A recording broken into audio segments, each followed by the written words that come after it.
यहां पर इस लड़की ने अपने पसंद से शादी की, कानूनन उसको इजाजत है, कानूनन उसको इजाजत है, उसने शादी कर ली। तो उनके भाई को ये कोई जवाज उनके पास नहीं है कि वो जाकर उस बच्ची के शौहर का कत्ल करे।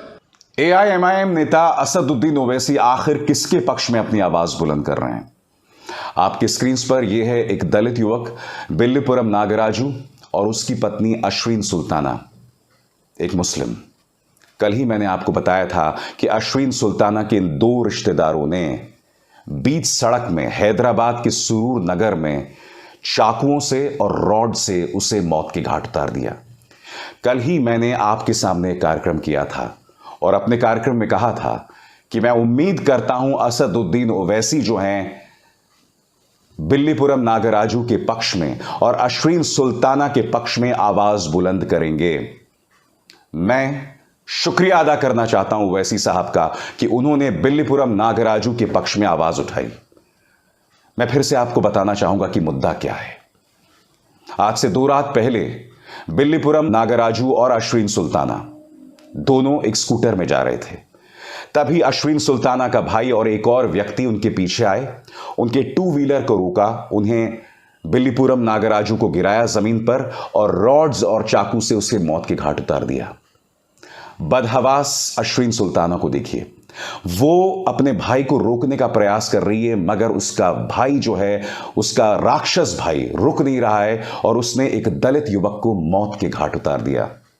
यह हुआ हैदराबाद के अंदर। इसने बतला दिया कि नफरत के आगे एक हिंदू मुस्लिम प्रेम कहानी को रौंद दिया गया।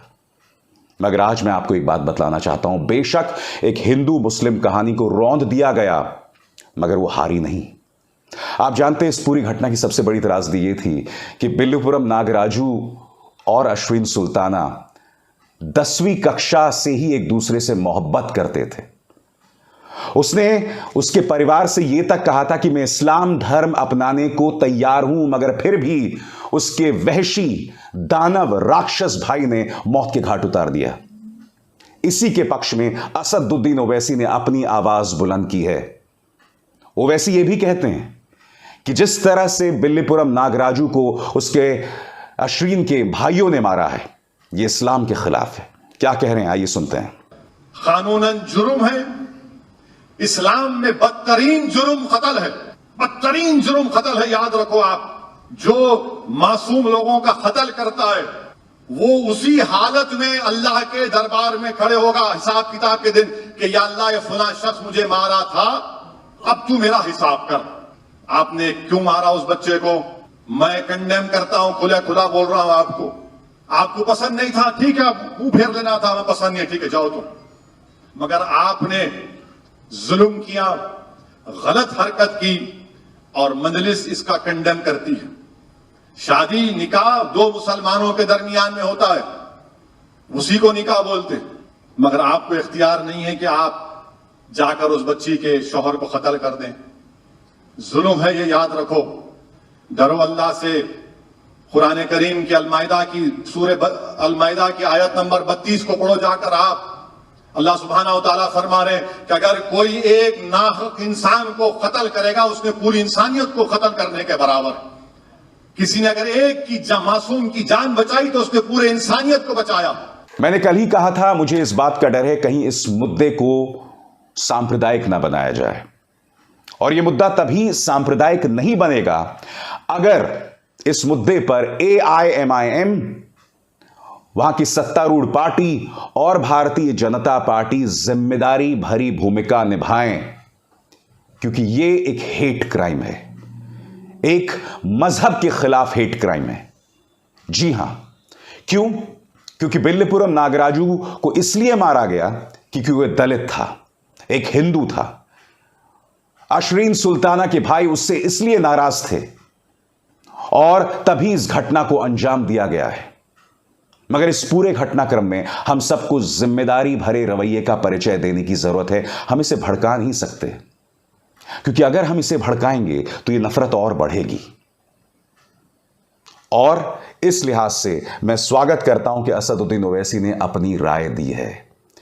मैं उम्मीद करता हूं कि भारतीय जनता पार्टी के नेता भी सामने उभर कर आएंगे और इस मुद्दे पर जिम्मेदारी भरे रवैये का परिचय देंगे।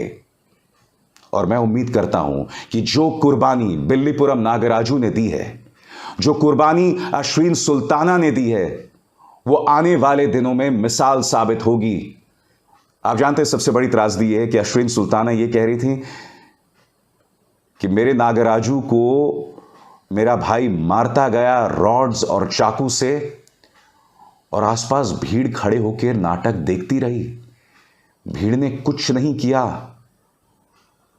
सिर्फ 2 लोग थे और वहां भीड़ के तौर पर 100 लोग खड़े थे, किसी ने कुछ नहीं किया। और ये वो देश है जहां बात बात पर लोगों की मॉब लिंचिंग कर दी जाती है, अफवाहों के बिना पर मॉब लिंचिंग कर दी जाती है, बगैर किसी के गुनाह को देखे हुए ऐसे ही मॉब लिंचिंग कर दी जाती है। ढेरों मिसालें हमारे सामने, महाराष्ट्र से, मध्य प्रदेश से, उत्तर प्रदेश से, तमाम जगहों पर।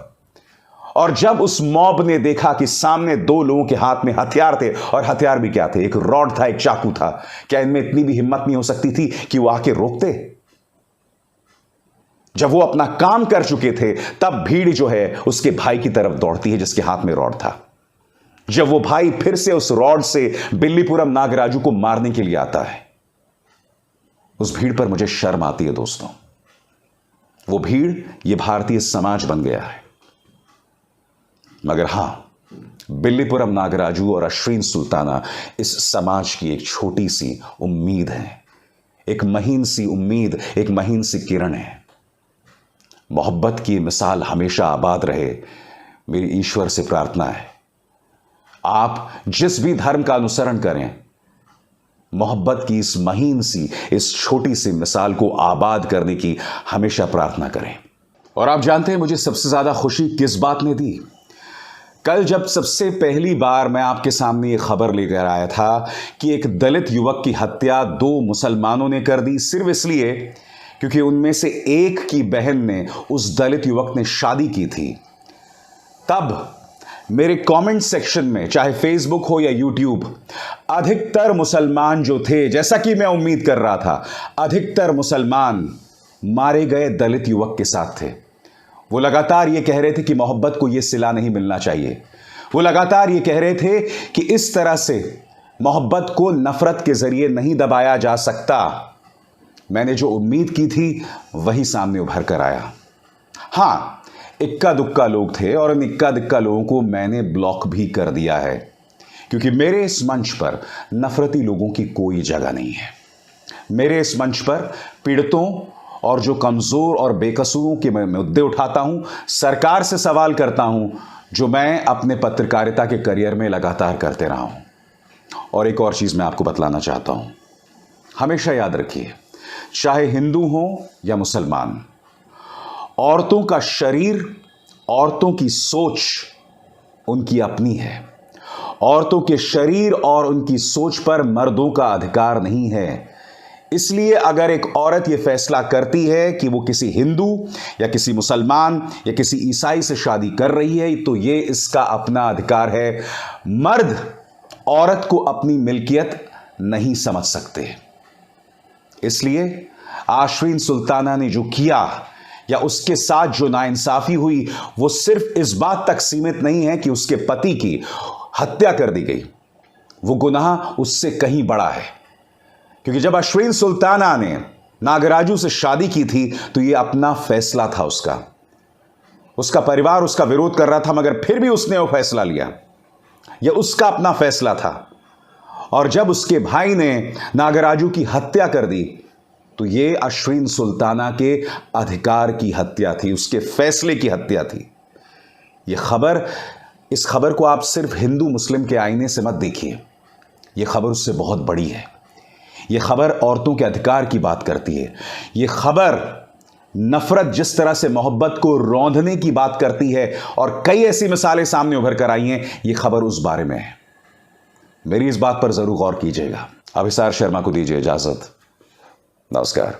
स्वतंत्र और आजाद पत्रकारिता का समर्थन कीजिए, सच में मेरा साथी बनिए। बहुत आसान है दोस्तों, इस ज्वाइन बटन को दबाइए और आपके सामने आएंगे ये 3 विकल्प, इनमें से एक चुनिए और सच के इस सफर में मेरा साथी बनिए।